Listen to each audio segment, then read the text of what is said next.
ನರ್ಮದೇಹರ್. ಈಗ ನಾವು ಗುಜರಾತ್ನ ಶೂಲಪಾಣೇಶ್ವರ ಕ್ಷೇತ್ರಕ್ಕೆ ಬಂದೀವಿ. ಕಶ್ಯಪ ಋಷಿಗಳ ಮಗನಾಗಿರ್ತಕ್ಕಂಥ ಅಂಧಕಾಸುರ ಶಿವನ ಕುರಿತು 4000 ವರ್ಷ ತಪಸ್ಸು ಮಾಡ್ತಾನೆ. ತಪಸ್ಸು ಎಷ್ಟು ಘೋರ ಆಗಿರ್ತದಂತಂದ್ರೆ ಅವನ ನೆತ್ತಿಯಿಂದ ಹೊಗೆ ಬರ್ಲಿಕ್ಕೆ ಚಾಲುವಾಗ್ತದೆ. ಆ ಹೊಗೆ ದಟ್ಟವಾದ ಹೊಗೆ ಇಡೀ ಭೂಮಂಡಲ ತುಂಬುತ್ತದೆ. ಆವಾಗ ಪಾರ್ವತಿ ಪರಶುವನ್ನು ಎಚ್ಚರಿಸ್ತಾಳೆ, ಭೂಮಂಡಲ ಹೊಗೆ ಆಗಿದೆ ಯಾಕಂತ.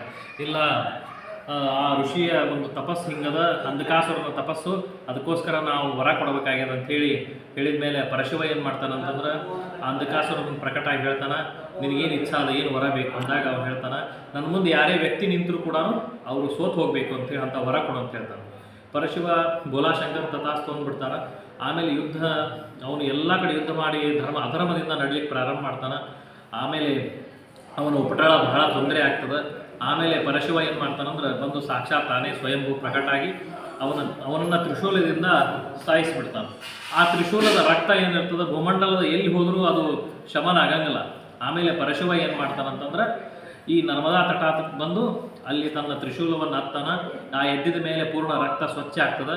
ಆ ಏನು ತ್ರಿಶೂಲವನ್ನು ಎದ್ದಿದಂಥ ನರ್ಮದಾ ಸ್ಥಳದ ಪಕ್ಕದಲ್ಲಿ ಆ ತ್ರಿಶೂಲವನ್ನು ನೆಡ್ತಾನ. ಅದು ಗಂಗೆಯ ಉಕ್ಲಿಕ್ಕೆ ಪ್ರಾರಂಭ ಆಗ್ತದೆ. ಆವಾಗ ಅಲ್ಲಿ ಈ ಈಶ್ವರವನ್ನು ಪ್ರಾರಂಭ ಮಾಡಿದರು. ಇದಕ್ಕೆ ಶೂಲಪಾಣೇಶ್ವರ ಅಂಥೇಳಿ ಇದಕ್ಕೆ ಪ್ರಸಿದ್ಧಿ ಅದ.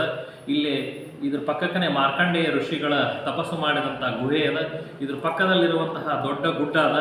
ಅಲ್ಲಿ ಭೃಗು ಮಹರ್ಷಿಗಳು ತಪಸ್ಸು ಮಾಡಿದ್ರಿಂದ ಅದಕ್ಕೆ ಭೃಗು ಪರ್ವತ ಅಂತ ಕರೀತಾರೆ.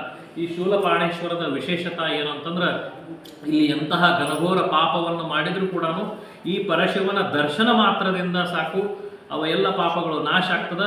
ಮತ್ತು ಸಂಪೂರ್ಣ ಶಿವನೇ ಸ್ವತಃ ಬಂದು ಇಲ್ಲಿ ವಿರಾಜಮಾನಾಗಿ ಪರ್ವತ ಇರೋದ್ರಿಂದ ಇಲ್ಲಿ ಸ್ವಯಂ ಶಿವನೇ ಇಲ್ಲಿ ವಿರಾಜಮಾನಾಗ್ಯಾನ ಅಂತ ಹೇಳಿ ಇಲ್ಲಿ ಪಕ್ಕಕ್ಕೆ ಇನ್ನೊಂದು ಈಶ್ವರ, ಅದಕ್ಕೆ ಬ್ರಹ್ಮಲಿಂಗೇಶ್ವರ ಅಂತಾರೆ. ಅದು ಸ್ವತಃ ಬ್ರಹ್ಮದೇವರು ಸ್ಥಾಪನೆ ಮಾಡಿದಂಥದ್ದು.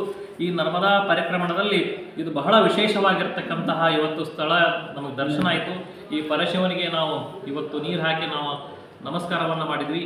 ಬಹಳ ವಿಶೇಷತಾದ ನರ್ಮದೇಹರ.